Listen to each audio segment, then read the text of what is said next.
mararapon. Yan, ipili siya ka ng 1,000 pesos, no? So, kunya na lang ko naging marapon pagkamumana sa ito. Ganyan ba katapusan naman, no? Para di ulit. Napon personal na mo kay marapon ng cash. So, kaninyo ma-receive ko ng mga bugas, kaya right there sa among reporting, marapon sa bugas niya. Ayaw na mo ulit kay napo na gas na mo para magpapaminaw mo kung sa mga activities hindi sa atong barangay. So, okay. So, may hapon. So, ang akong pagdahon sa atong mga barangay official, mga kauban sa buwan, or sa atong mga PNP, especially sa atong mga katawan sa barangay Naka. May hapon. So, before ko start sa atong report, sa atong activities, since January up to the present, ako sa ipadayag sa inyo kung sa'y concern nato sa barangay, not only in the barangay, but the nationwide concern niya regarding aning drugs. So, about aning drugs is mauguni usapan nato ng problema. So, kami, mangayo good tabang ninyo na masulpo ni not only our community, but sa atong edad. Okay, problema ni siya. In fact, last 3 months ago, ni-conduct ako random sa atong giunang auditorium drug surrenderist matine during the Duterte's time, during the last administration, nihigpit sila regarding sa druga. So, during that time, makaingon ta nga linong kay atong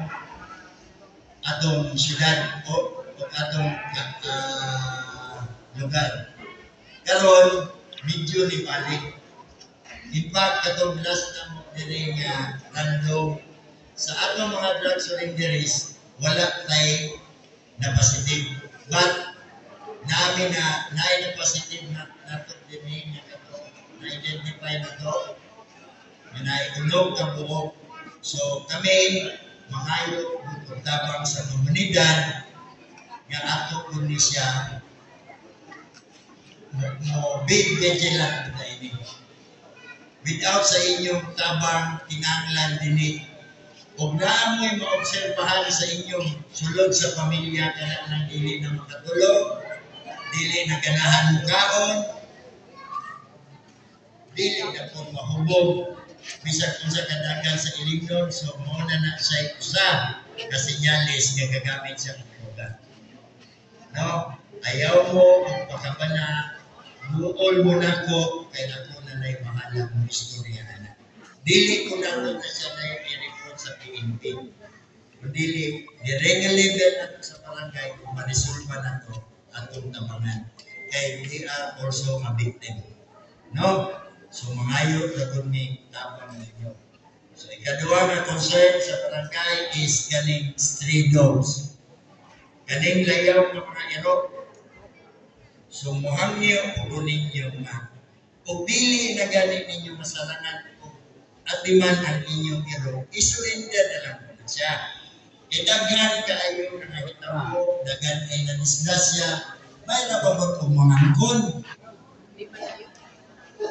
Asagan mo angkon ninyo, sa dili mo mga angkon mga disgrasya, ikamurde mo gasto na. Pero kung ang inyo, iro, mapaluan na, susunod dito na. Mag-iaway na. So ako tamungdihan nyo, mga lumulupyo sa langka. Be responsible sa atong mga hayop. Dili na itong masalangan, daghan na tayo, isurrender na ito.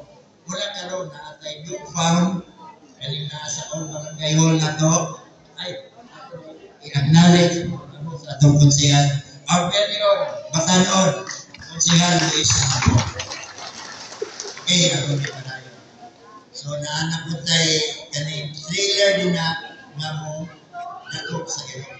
So maybe next week kami sa atong chairman sa peace and order iyang responsibilidad Tanod Rio, kusgan gani. agriculture. So inline na niya na duties. So kasabot din kaligtanan na itong mga tanods atlo na sila ipabaksinate ulahan mapagan sila. They also are already immunized na sila. No, akong usupon kung ang iyo ako sa inyo suporta sa atong mga concern. Now, akong ipahibalo ko kaninyo mga katawan sa nangka unsa po'y ang among nahimo sa gikan nadaman ng January until this time, until the presence, no? So, actually,